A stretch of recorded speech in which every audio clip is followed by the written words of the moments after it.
What if your confidence isn't real at all? What if your mood depends on what other people think of you? You replay conversations, check reactions, and seek approval. There is a strange kind of loneliness that can exist even when people constantly praise you. It happens when compliments feel good, but only for a moment. When approval brings relief instead of confidence. When being liked becomes more important than being understood. From the outside, everything may appear normal. You seem successful, social, and connected. Yet somewhere beneath the surface, your sense of worth depends on something fragile, the opinions of other people. The difficult part is that validation addiction rarely looks like an addiction. There is no obvious warning sign, no dramatic moment when someone realizes they have become dependent on approval. Instead, it develops quietly through everyday habits, checking reactions, reading between the lines of messages, replaying conversations in your head, wondering what others think about you long after an interaction has ended. And perhaps the most uncomfortable question is this: if nobody approved of your choices, would you still make them? Many people assume validation seeking is simply insecurity, but psychology suggests something more complex. Human beings are naturally social creatures.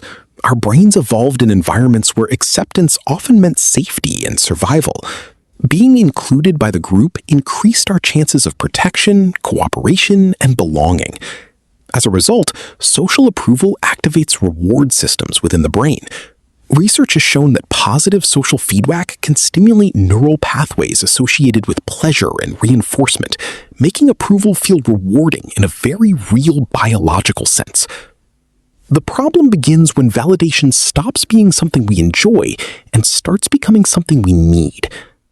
One of the first signs is emotional dependence on external feedback. Imagine someone who shares an idea at work.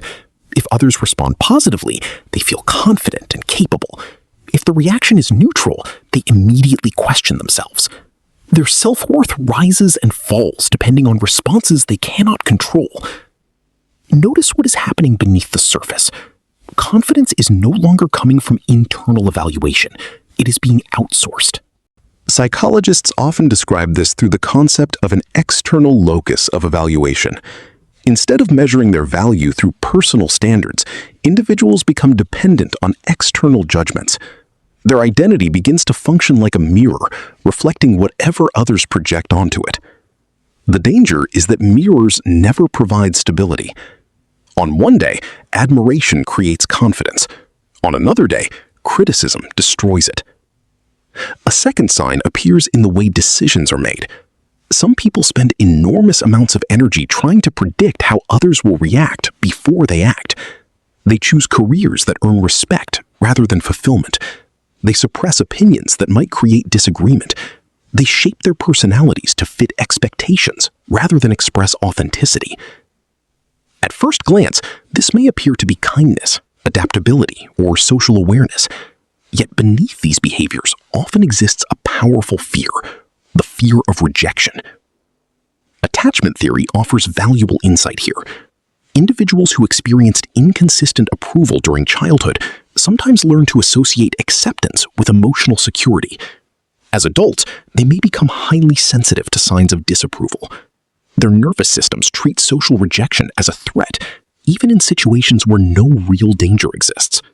Imagine a person who constantly says yes when they want to say no. They avoid conflict, prioritize other people's comfort, and rarely express disagreement. Eventually, they become exhausted. Not because they are giving too much, because they are abandoning themselves. The approval they gain from others comes at the cost of authenticity. A third sign is something psychologists call contingent self-esteem. This occurs when self-worth depends on achieving certain outcomes or receiving specific reactions. People with contingent self-esteem often feel valuable only when they are successful, admired, attractive, productive, or needed. The moment those conditions disappear, so does their sense of worth. You can often recognize this pattern when someone receives praise yet struggles to believe it. Compliments feel temporary. Achievements lose their emotional impact quickly. No amount of validation seems sufficient because the deeper issue has never been addressed. The person is not searching for approval. They are searching for certainty. And no amount of external approval can permanently provide internal certainty. This is why social media has become such a powerful environment for validation seeking. Platforms are designed around visible indicators of approval: likes, comments, views, shares, and followers. For some people, these metrics become emotional scoreboards. A post that performs well creates excitement. A post that performs poorly creates disappointment. The numbers begin influencing mood, identity, and self-perception. Yet, something fascinating happens when people become deeply dependent on validation.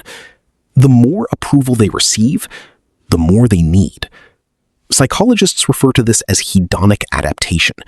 Human beings quickly adjust to positive experiences, requiring larger rewards to achieve the same emotional effect. Validation follows a similar pattern. What once felt satisfying eventually becomes normal, creating an endless cycle of seeking more recognition. But there is another path. People who develop genuine self-worth do not stop appreciating praise. They simply stop depending on it. They learn to evaluate themselves according to values rather than reactions. They become willing to disappoint others when necessary. They express opinions even when approval is uncertain. They make choices based on alignment rather than applause. This does not mean becoming indifferent to others. It means building an identity strong enough to remain stable, whether approval arrives or not. Perhaps the clearest sign of validation addiction is not how much you enjoy being accepted, but how much you fear being rejected. Because when your worth depends on other people's opinions, your freedom depends on them too. And maybe real confidence begins the moment you stop asking, "Do they approve of me?" and start asking, "Do I approve of the person I am becoming?" If this made you reflect on your own relationship with validation, consider which decisions in your life are truly yours and which are being made to earn approval. The answer may reveal more about your identity than any compliment ever could.